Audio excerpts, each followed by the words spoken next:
Hey everyone, Brett here. Nice to be with you today.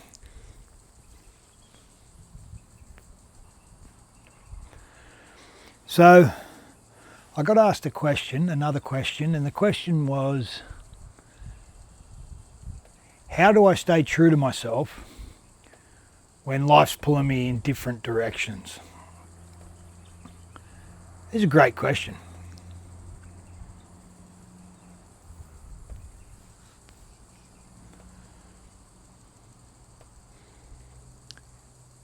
So, how to stay true to yourself?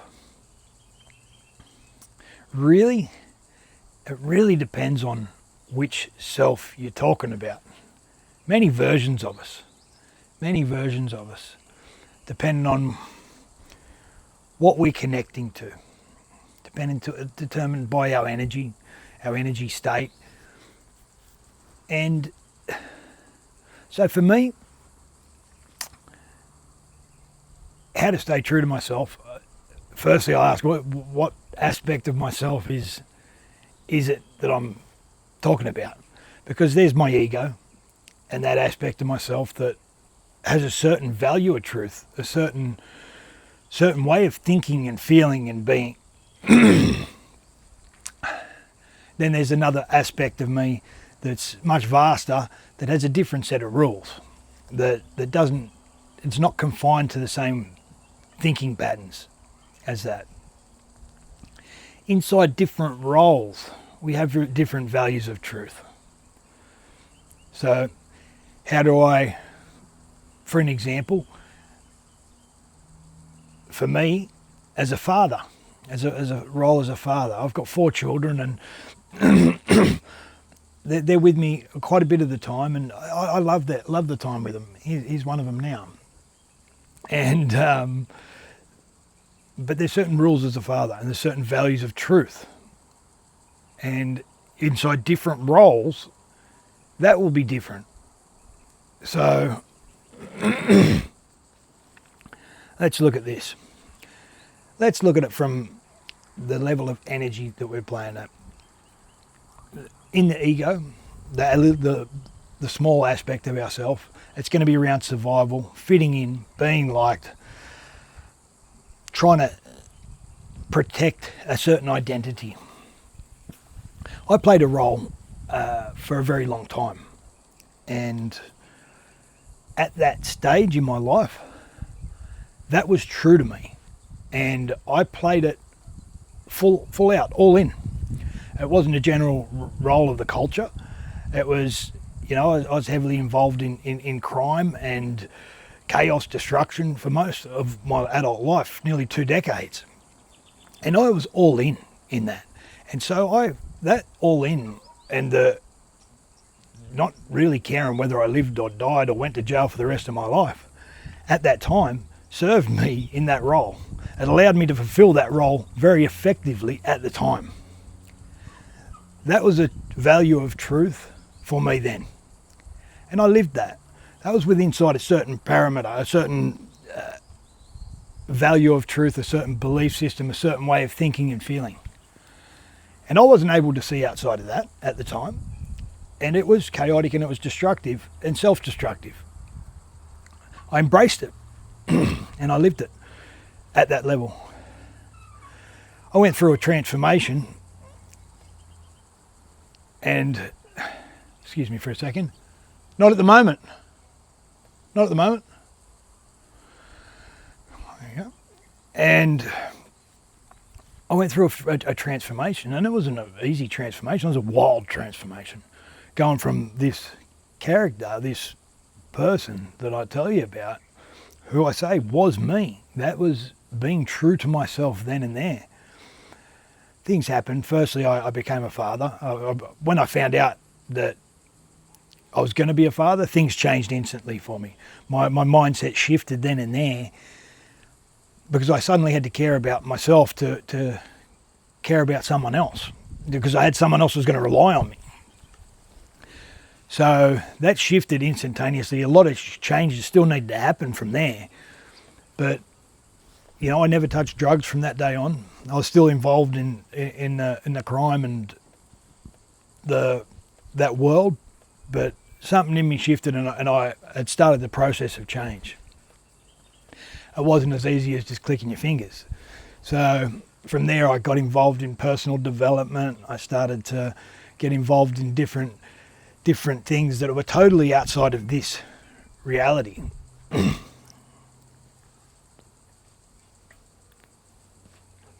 Now something opened up that became a different value of truth.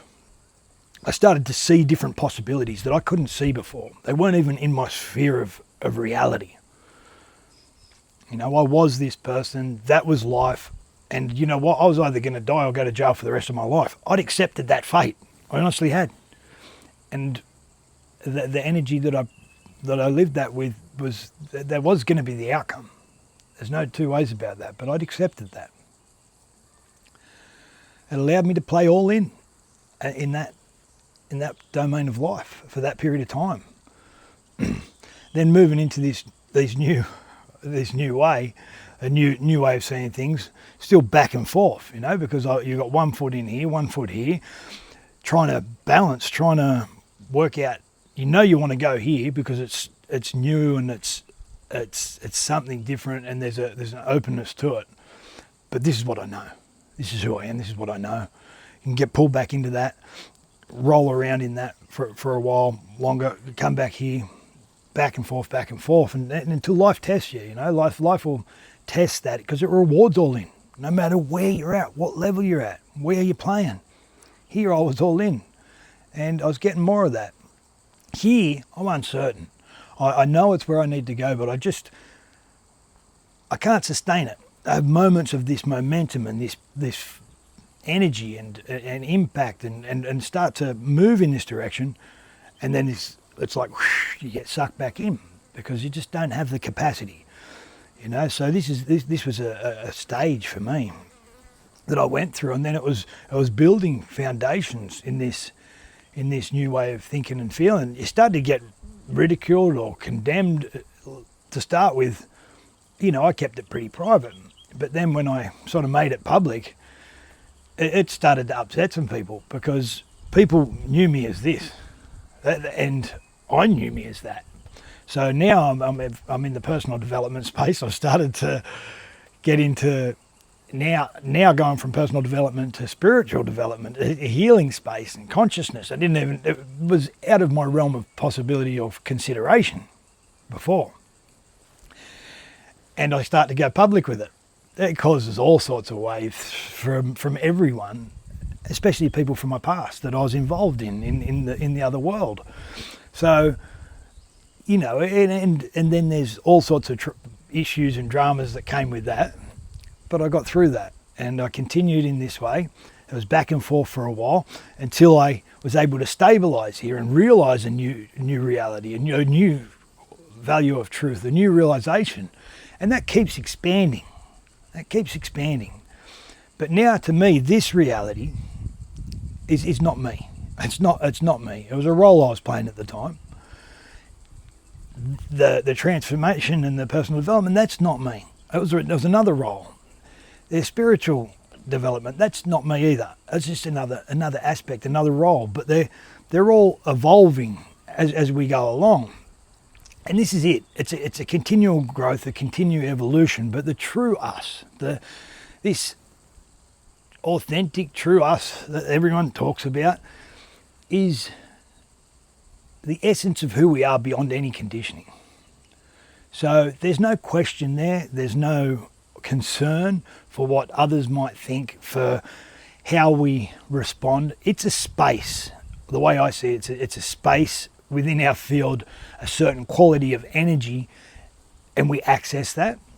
And from there, we just respond. And I've shared this before.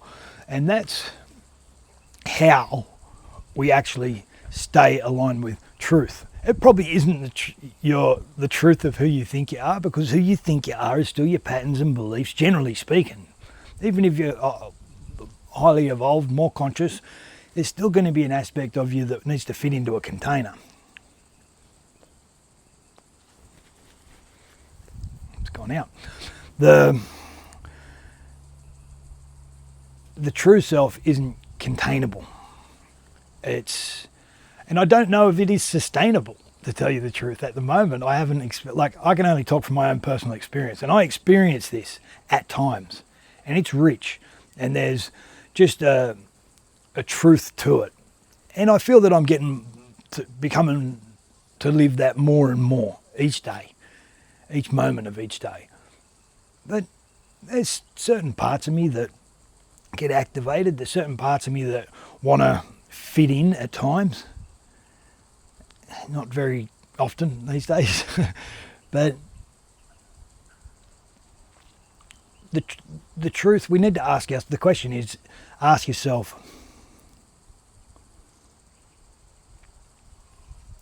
which aspect of you wants to remain true? Because there is only one real truth. And that's beyond conditioning, beyond consideration, beyond concept. It's when you're in a state of being. And we get there.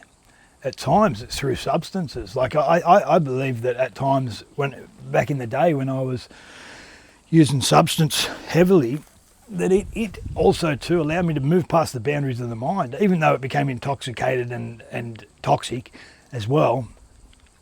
There was an essence of freedom there, and that's, I think, what I enjoyed about it, the freedom that came with it, and that we can access that naturally, and we do at times when we're deep in conversation with someone, enriched in it. We go beyond who we think we are. We go beyond the belief systems. We go beyond the race, the religion, all that nonsense, really.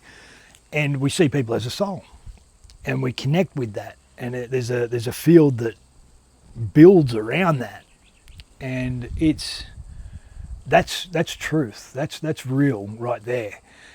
And so life will pull you in certain directions, but the direction that life is actually trying to pull you is towards truth, is towards the true you, is towards the true essence of who you are, is understanding that we are life itself, experiencing itself through itself, learning from itself, teaching itself through us, through others, and there's a connection to everyone and everything. That's the purpose of the journey, to be able to witness this and realise this, and then to live it at least some of the time, or to be moving towards that. So life's trying to move us towards that. And so the value of truth, or the truth that you're trying to maintain, generally speaking, will be something opposing that, or something that's not that. And life will be pulling you in the direction of truth. And so we may be confused, that's all. Maybe a little bit confused with what truth actually is, or what value or what level of truth that we're trying to maintain or sustain. If life's pulling you there, it'll keep pulling you until you either learn the lesson, get dragged, get pulled, get guided. There's times where we can get guided, because if we align with that, we're connecting with that, and we're receiving the gift and the message of that, we'll say, okay, let's go. Yes. And we'll tune into that and move with that. And that's more of truth there. When we got life pulling us in a certain direction, we're saying, oh no, that's not me, I ain't doing that. We need to question that. We need to question that.